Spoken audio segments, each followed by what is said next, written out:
Hello dear students, कैसे हैं आप लोग। स्वागत है आप सभी का बायोम के इस खास एपिसोड में। जब से रीनीट अनाउंस हुआ है तो हम लोगों को ये था कि कब रीनीट होगा, उसका भी डेट आ चुका है। कट टू कट 5 से 7 मिनट 10 मिनट आप हमारे साथ रहिए, बहुत सारा डाउट आज आपका क्लियर हो जाएगा। और सर 2-3 प्रेडिक्शन पहले भी किए हैं, हमको तो लग रहा है वो बिल्कुल सही हो गया। एक तो सर बोले थे सेंटर चेंज वाला, उस समय कोई इस बात पे चर्चा नहीं किया था, वो बात हो गया। सर ने एक डेट भी दिया था, वो भी डेट पे ही लगभग एग्जाम है, 14 और 21 बोले थे सर। तो इस अनुभव को आप यूज कीजिए और अगला 5 से 10 मिनट वीडियो में बने रहिएगा। स्वागत है सर आपका। थैंक तो यू। सर हम लोग अभी बैक टू बैक आ रहे हैं, पहले हम लोग आए थे ऑल द बेस्ट के लिए, फिर जो अपडेट आ रहा है दे ही रहे हैं हम लोग। तो सर क्वेश्चंस कुछ कुछ हैं जो आज आपके लिए हम लाए हैं सर ढूंढ के, तो कुछ आप इसका सर बताएं। सर सबसे ज्यादा इंपॉर्टेंट ये बात है, रीनीट जब से अनाउंस हुआ है बच्चे बहुत तनाव में हैं, असमंजस में हैं, और एक मेडिकल छात्र के लिए अभी सबसे पहले क्या करना चाहिए सर। देखिए, जो बच्चे का तैयारी अच्छा है ऑलरेडी और वो 600 प्लस पे स्कोर किए हैं, वो ऐसे भी सेफ जोन में है। बट थोड़ा सा क्या है कि बीच में जो लगभग 10 दिन का गैप है, जो कि रिलैक्स हो गए बच्चे, फिर से जब कंटिन्यूटी आएगी उसमें, जब बैठने का आदत बनाएंगे। अभी हो सकता है कि अगर आप मॉक टेस्ट वगैरह दे रहे हो, मार्क्स थोड़ा कम आ रहा, चीज़ें थोड़ी सी भूल गए हैं, बट वो जैसे ही आप बैठना शुरू करेंगे वो सारा चीज़ फिर से रिकॉल होना शुरू करेगा। अभी सिर्फ क्या है कि पेशेंस रखना है। पेशेंस रखना। हाँ, जी पेशेंस सर, रखना है और साथ में आपको तैयारी शुरू कर तैयारी देना है। शुरू कर देना है। तो सर अगले प्रश्न में आते हैं फिर कि रीनीट 2026 के लिए लगभग 30 दिन बचे हैं सर। अब स्टूडेंट खुद को मोटिवेट कैसे करें और क्या रणनीति बनाएं सब्जेक्ट वाइज। देखिए, सबसे पहला काम कि पेपर जो है इस बार थोड़ा चेंज रहेगा। जैसा आप पिछले पेपर्स में देखे हैं 3 तारीख में, सेम वैसा तो पेपर नहीं रहेगा, बट पेपर जो है वो थोड़ा लेंदी रहेगा और मल्टीपल उसमें कॉन्सेप्ट यूज किया हुआ रहेगा। मतलब जैसे बायो में है कि बहुत सारे क्वेश्चंस में असर्शन रीजन वगैरह नहीं थे, उसमें ग्राफ का क्वेश्चंस वगैरह नहीं था। तो उस तरह के क्वेश्चंस आने की संभावना इस बार रहेगी। हम्म। साथ में फिजिक्स वगैरह थोड़ा इजी पेपर्स था, तो उसमें अब क्या है कि मल्टीपल जो जेई में जनरली दिखता है कि कई कॉन्सेप्ट मिला के भी क्वेश्चंस बना दिया मतलब जाता है। चेंजेस के लिए तैयार रहना पड़ेगा। हाँ, आपको चेंजेस के लिए तैयार रहना है और आप जब तैयारी कर रहे हैं तो उस तरह के क्वेश्चंस के साथ जाना है कि थोड़ा जेई का क्वेश्चंस, वो भी बहुत डेप्थ नहीं जाना है। हम्म। पता चला कि फिजिक्स ही पढ़ते रह गए, बायो हम्म। छूट गया, केमिस्ट्री छूट गया। तो टाइम फ्रेम में, एक ही टाइम फ्रेम में आपको डिसाइड कर लेना है कि हाँ, इस लेवल का क्वेश्चंस पे जाना है। और मॉर्निंग टाइम आप अपना कॉन्सेप्ट बिल्डअप करने में लगे, रिवीजन में करिए। और सेकंड टाइम जो है वो टेस्ट के लिए कीजिए, या मॉक टेस्ट दे रहे हैं या फिर घर पे भी बैठे हुए हैं, तो वो आप टेस्ट जो है वो पेपर वाला दीजिए। ये नहीं कि सिस्टम पे बैठ गए, कंप्यूटर पे बैठ गए, उसका बहुत फ़ायदा आपको नहीं दिखेगा। नहीं। क्योंकि ओएमआर का आदत बनाना बहुत ज़रूरी है और ओएमआर का ही आदत से आप अच्छा कर सकते हैं एग्ज़ाम में। जी सर। तो अगले प्रश्न पे आते हैं सर। सर ये जो अभी आप बोल रहे थे, डिस्कशन कर रहे थे, तो उसी से रिलेटेड क्वेश्चन है कि अगले वर्ष तो सर थोड़ा सा जैसे सुनने में आ रहा है कि सीबीटी बेस्ड एग्जाम होगा, तो छात्र को सर फायदा मिलेगा या कुछ इफेक्ट पड़ेगा, या मतलब क्या देखने को मिलेगा सर उसमें। हाँ, देखिए, सीबीटी में जैसे जेई का एग्ज़ाम होता है, तो जेई का एग्ज़ाम 6 दिन 7 दिन चलते रहता है प्रॉपर। हर दिन का पेपर का लेवल अलग-अलग हो जाता है। सुबह में कुछ पेपर्स का लेवल रहता है, सेकंड हाफ में भी एग्ज़ाम होता है, उसका लेवल कुछ और रहता है, अगले दिन कुछ और रहता है। तो आपका जो है लेवल एक जैसा नहीं होगा। हम लोग का जैसे नीट का एग्ज़ाम होता है कि एक सीटिंग में सारे का हो गया, जैसा भी पेपर है वो सबके लिए है। वहाँ पे ये चीज़ नहीं मिलेगा। तो इस बार वाले बच्चों के लिए क्या मौका है सर। तो इसलिए इस बार सबसे बेहतर मौका है कि आप कुछ मार्क्स से अगर पीछे हैं, जी। मान लिया आप लग रहा था कि 610 मार्क्स पे कट ऑफ जाएगा, अगर फेयर एग्ज़ाम होता तो शायद उसी मार्क्स के आसपास चला जाता। बट अगर फेयर नहीं था इसलिए वो हो सकता है बढ़ जाता। जी। बट हम लोग मान के चल रहे थे कि फेयर एग्ज़ाम हुआ तो 610 के आसपास होगा। तो अगर 500 साढ़े 500 नंबर आसपास में आप आने का चांसेस लग रहा था, तो थोड़ा मेहनत आप बढ़ाएँगे तो आप निकल जाएँगे। हम्म। बट अगले साल बहुत सारी चीज़ें चेंजिंग होगी। हम्म। पहले तो आपका आदत नहीं है कि सीबीटी में आप एग्ज़ाम दिए हैं, बिल्कुल। तो सीबीटी मोड में बैठने का आदत बनाना पड़ेगा। दूसरा क्या है कि पेपर हर बार चेंज होगा, हर सिटिंग में चेंज रहेगा, तो वो भी आपके लिए टफ़ है। इसलिए आपके लिए सबसे जो बेहतर मौका है ना, वो 2026 का जो रीनीट का एग्ज़ाम है वो है, इसलिए इसको थोड़ा-सा सीरियसली लेंगे तो शायद आप इसी बार मतलब क्लियर इसको कर एक जाएँ। मौका की तरह देखना होगा सर। हाँ, रीनीट का मतलब हो गया कि नीट आपको एक और मौका दिया ही जी है। सर, बिल्कुल। तो अगले प्रश्न में आते हैं, रीनीट 2026 का सर लेवल कैसा रहेगा? इजी होगा, टफ होगा, मॉडरेट होगा सर, क्या होगा? देखिए, पेपर का लेवल जो है वो जो 2024 में देखे थे ईज़ी था। 2025 में चेंज आ गया, 26 में पहला एग्जाम में तो चेंज ही था, बट अब दूसरा एग्जाम में भी चेंज दिखेगा। 2015 में भी हम पहले भी बताए हैं कि 2015 में भी AIPMT कैंसिल हुआ था, दूसरा एग्जाम हुआ था, तब भी का पेपर अच्छा लेवल पर था। और कई बार कई शहरों में भी चेंज हुआ है जी एग्जाम, कई बार दूसरे शहर में जहाँ पेपर लीक किया, किसी कारण से कुछ प्रॉब्लम हुआ, तो वो जो पेपर जाता है वो लेवल का पेपर था। तो आने वाले टाइम में एकदम से ये क्लियर है कि पेपर का लेवल अच्छा रहेगा, इसलिए आपको तैयारी का मोड भी थोड़ा चेंज करके रखना जी पड़ेगा। सर, इस क्वेश्चन का आंसर बहुत बढ़िया से थोड़ा बच्चों को, जैसे इसी में हम और करके लिखे हैं कि जो अपनी कैटेगरी के हिसाब से डाउट में है कि पहले रीनीट दे दें, फिर अगले साल की तैयारी शुरू करें, उन्हें क्या करना चाहिए, कितने स्कोर वालों को रीनीट पे फोकस करना चाहिए, या इसी क्वेश्चन को सर अलग ढंग से देखें तो किस कैंडिडेट को 2027 नीट एग्जाम के लिए तैयारी स्टार्ट कर देनी चाहिए, मतलब जिनको रीनीट का सर वेट नहीं करना चाहिए।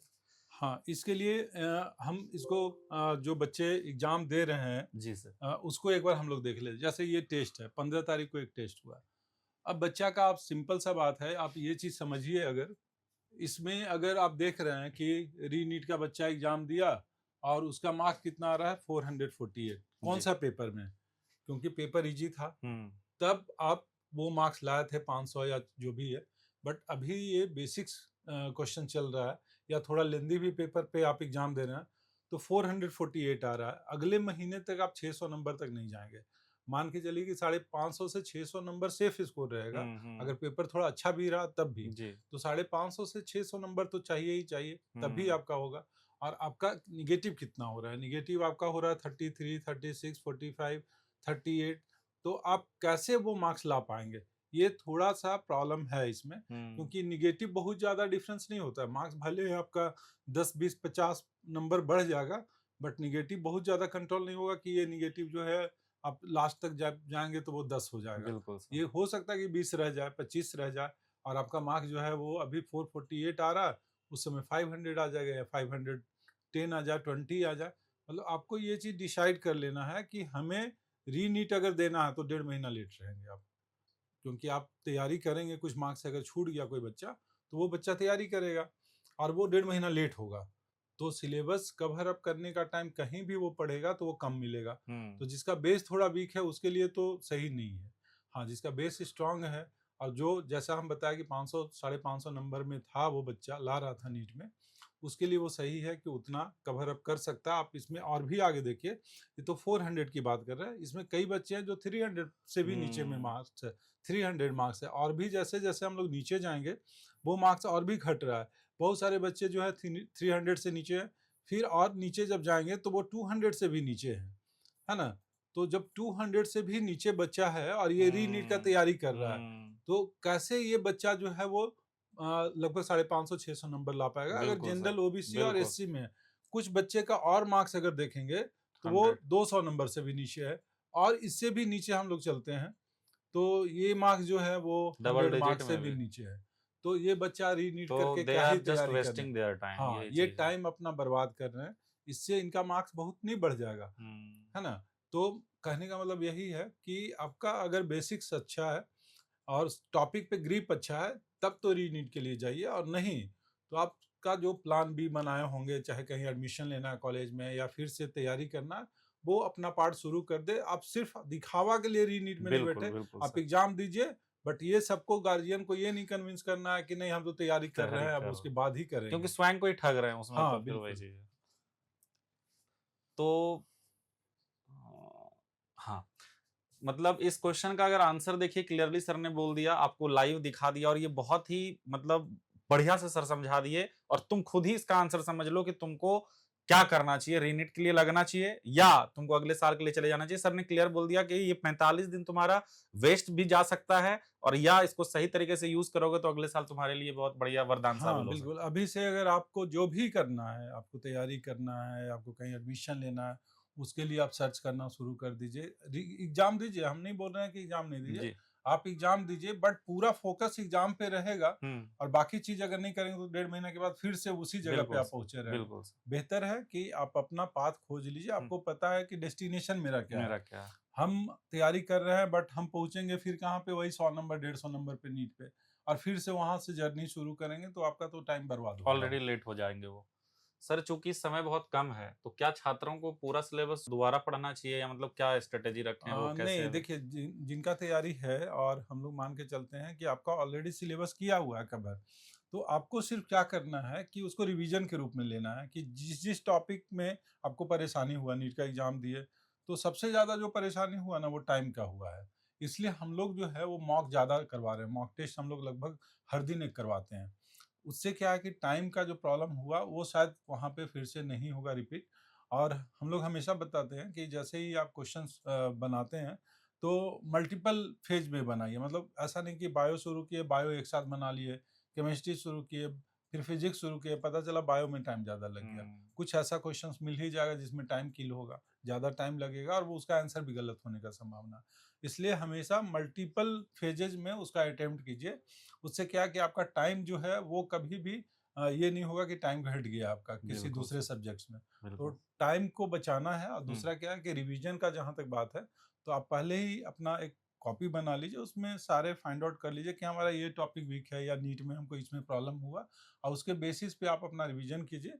आपको जो लगता है कि मेरा ईजी टॉपिक है, जो मेरा अच्छा टॉपिक है, तो वो सब आप बाद में भी कर सकते हैं, बट स्टार्टिंग में जब शुरू कर रहे हैं तो वहाँ पे वीक टॉपिक से ही शुरू करें। और अभी तो बायोम सर अभी टेस्ट भी करवा रही है और वो भी फ्री ऑफ कॉस्ट है, चाहे वो इंटरनल बच्चे हों या एक्सटर्नल बच्चे हों, जो अच्छे स्टूडेंट्स हैं, आप आएँगे, आपके लिए जितना भी कुछ किया जा सकता है, बायोम तो हमेशा खड़ा ही है। हाँ, बिल्कुल, हमारे यहाँ पे तो जो नॉन बायोमियन है, उनके लिए भी किया जाए, बायोमियन तो हैं, तो हैं, वो तो हैं। है ही, जी, जी। बट नॉन बायोमियन के लिए भी वो फ्री ऑफ कॉस्ट है। और साथ में टीचर्स का जो टीचर्स अवेलेबल है हमारे यहाँ पे, नीट के लिए सबसे बेस्ट टीचर्स में बायोम का नाम आता है कि बायोम में अगर टीचर्स हैं, तो अच्छे टीचर्स होंगे, उनका सेट अच्छा हो, क्योंकि सिर्फ नीट का तैयारी जी, करवाते हैं हम लोग, और वो डॉट कॉन्टेस्ट पे आपको अवेलेबल रहते हैं, तो इससे बेहतर आपको ऑप्शन नहीं मिलेगा। दूसरा ये है कि अगर आपको कुछ-कुछ टॉपिक भी पढ़ना है कि कोई टॉपिक हमारा वीक है, हमको नहीं समझ में आ रहा है, तो आप सिंगल बच्चे जो है वो टीचर से बैठ के आप अपना टॉपिक पढ़ सकते हैं। ये भी ऑप्शन बना दिया गया है वन टू उनके वन लिए। इंटरेक्शन। 1 टू 1 आप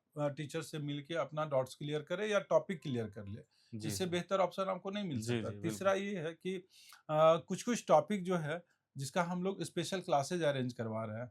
तो बच्चा जो है वो क्लास में आके कर सकता है, बच्चा चाहे तो वो ऑनलाइन लाइव सेशंस में जुड़ सकता है, मतलब वो भी ऑप्शन हमने तो ये बनाया भी है। मतलब अच्छा चीज़ है, ये कोई करता नहीं है सर, जहाँ तक मुझे पता है ये एडिशनल हम लोग करते हाँ, हैं। फिजिकली तो बहुत मुश्किल ही होता है कि बच्चों को फिर से हाँ, वो हाँ। करवा के जी, और जी। क्लासेस शुरू करवाना। जी। तो हम लोग सिर्फ मेन टॉपिक जिसमें बच्चे हुँ, फँसते हैं हुँ, वो हुँ। हमें पता है। जी, जी। प्लस हमारे पास ऐसा प्रोग्रामिंग भी है कि हम जो टेस्ट लेते हैं, तो उसमें जो टॉपिक्स से क्वेश्चन सबसे, जैसे फिजिक्स है, तो सबसे ज़्यादा क्वेश्चन जो गलत किया, सिर्फ वो सब क्वेश्चंस का टाइप ऑफ क्वेश्चंस हम लोग बढ़ा के प्रैक्टिस ओके, करवाएँगे। सही तो है। उससे क्या है कि उस तरह का क्वेश्चंस उसको बाद में गलत नहीं हो। सही है सर।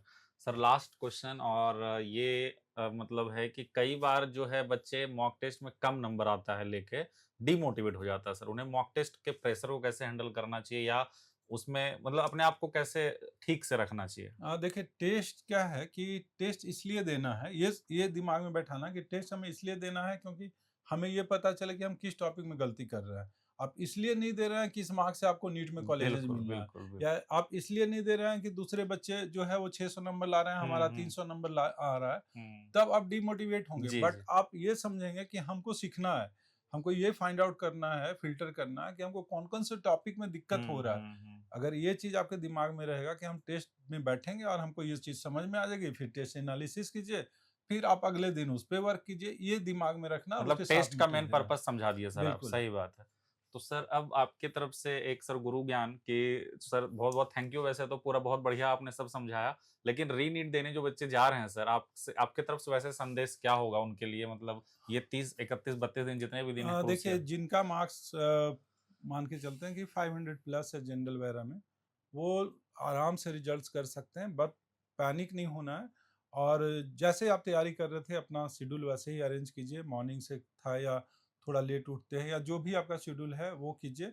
सुबह का टाइम रिवीजन पे कीजिए, जितने भी मॉक टेस्ट लगाए हैं पहले, कोई नया बुक जाके खरीद नहीं लीजिएगा कि रीनीट के नाम पे, क्योंकि सबको ये मौका मिल हुँ, जाता है। हुँ।